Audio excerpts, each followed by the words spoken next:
Всем салют! Вы помните легенду? К сожалению, не мирового хоккея, но российского точно, Вадима Шипачева. Насколько же он был хорош в КХЛ и с каким треском провалился в НХЛ.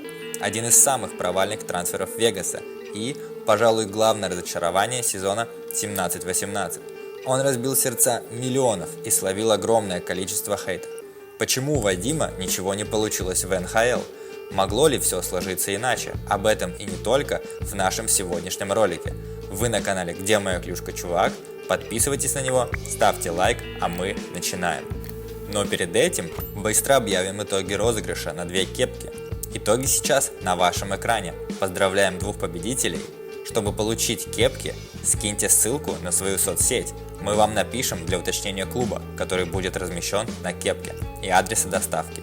Такие розыгрыши будут еще, так что подписывайтесь на канал и следите. А теперь мы точно начинаем. Вадик родился в Череповце.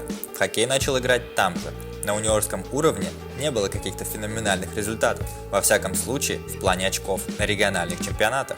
Начало карьеры Вадима Шипачева совершенно не гарантировало того, что он станет большим мастером. Его не звали в юниорские и молодежные сборные. О драфте НХЛ, где выставляют всех наиболее заметных молодых игроков, речи и вовсе не было.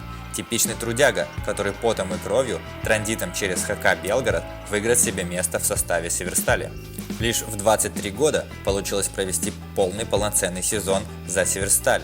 До этого же Шипачев проводил не больше 29 игр в сезоне, а в чемпионате 9-10 их оказалось аж 55. Набрал тогда Шипачев в целых 44 очка, 14 голов плюс 30 передач и застолбил за собой место лидера. В Череповце он постепенно вышел на первые роли, имел приличную статистику и даже вызывался в сборную на матчи Евротура. Потом еще 3 классных сезона в Северстале с регулярными играми в плей-офф и закономерное повышение вояж в питерский СКА, который тогда еще только набирал мощь. Что было дальше, уже история. Гусев, Шипачев, Додонов, Панарин, Ковальчук, Коскинин, Червенко, Яковлев, Быков, Знарок. Это были лучшие 4 сезона СКА, легендарная сборка. Вадим же стал двукратным обладателем Кубка Гагарина, трижды входил в тройку лучших ассистентов, стал чемпионом мира 2014 года в составе сборной России, набрав 6 очков при показателе полезности плюс 4 в 7 матчах, серебряный призер чемпионата мира 2015 года, бронзовый призер чемпионата мира 2016-2017 годов, лучший бомбардир чемпионата мира 2016 года. После таких сезонов вопрос о переходе в НХЛ не мог не подниматься, вследствие чего Шипачев перешел в Vegas Golden Knights. 4 мая 2017 года 30-летний Шипачев подписал 2-летний контракт с клубом. Дебютный матч в НХЛ провел 15 октября 2017 года против Бостон Bruins в 5-м матче Вегаса в сезоне, в котором отметился победной шайбой. После 3 проведенных матчей был отправлен в фарм-клуб Вегаса, Чикаго Вулфс, однако отказался выступать за Вулфс, за что был дисквалифицирован Вегасом без сохранения зарплаты. 9 ноября 2017 года Вегас расторг контракт с Шипачевым, а сам игрок подписал соглашение о завершении карьеры в лиге. Хотите разобраться подробнее, почему так получилось? Например, знаменитый российский корреспондент Алексей Шевченко еще перед переездом Вадима высказывался: получится ли у Шипачева в НХЛ? Это был самый главный вопрос весны. Я и турнир в Северной Америке ждал как раз потому, чтобы получить на него ответ. Мне казалось, что по стилю Вадим совершенно не североамериканский хоккеист. Что же думаем мы? Во-первых, что игрок оказался совершенно не готов столкнуться с другой жизнью и иными условиями. В России он звезда, в НХЛ малоизвестный и довольно возрастной хоккеист. За океаном не очень принято решать за игроков их бытовые проблемы и разговаривать по душам, как это практикуется в наших клубах. Хоть сейчас и получила развитие программа помощи игрокам, которая появилась аж в 1996 году, тогда она еще не имела большой популярности. Обращению туда должно было послужить нечто серьезное, а не просто невозможность адаптироваться к другой среде. А у нас в России вообще не принято делиться своими проблемами, поэтому было бы сложно вдвойне. Также сам Вегас не гарантировал человеку место в ударном звене, особенно если он своей игрой пока не доказал, что его действительно заслуживает. Изначально подписать столь солидный контракт с уже сложившимся хоккеистом, никогда за океаном не выступавшим, уже было большим риском. И если клуб на него пошел, возможно, стоило найти к нападающему подход, поговорить, объяснить, помочь с какими-то житейскими мелочами. Вторая же причина – это непрофессионализм агента.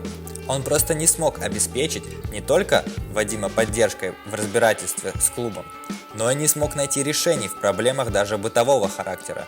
Дети, жена, которые не знают английского, ну и так далее. Петр Свобода, так звали агента, видимо, получив часть от подъемных Вадима, начал их тратить и совсем забыл об интересе игрока. Он просто провалил всю работу по защите интересов клиента.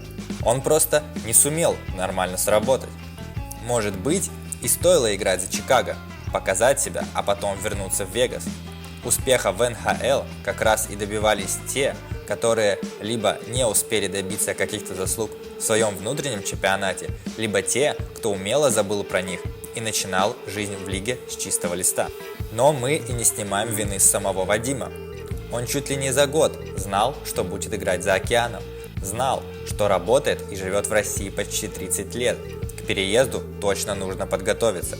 Но, судя по той информации, которую мне удалось найти, он даже не общался с российскими игроками, которые совсем недавно перебрались за океан.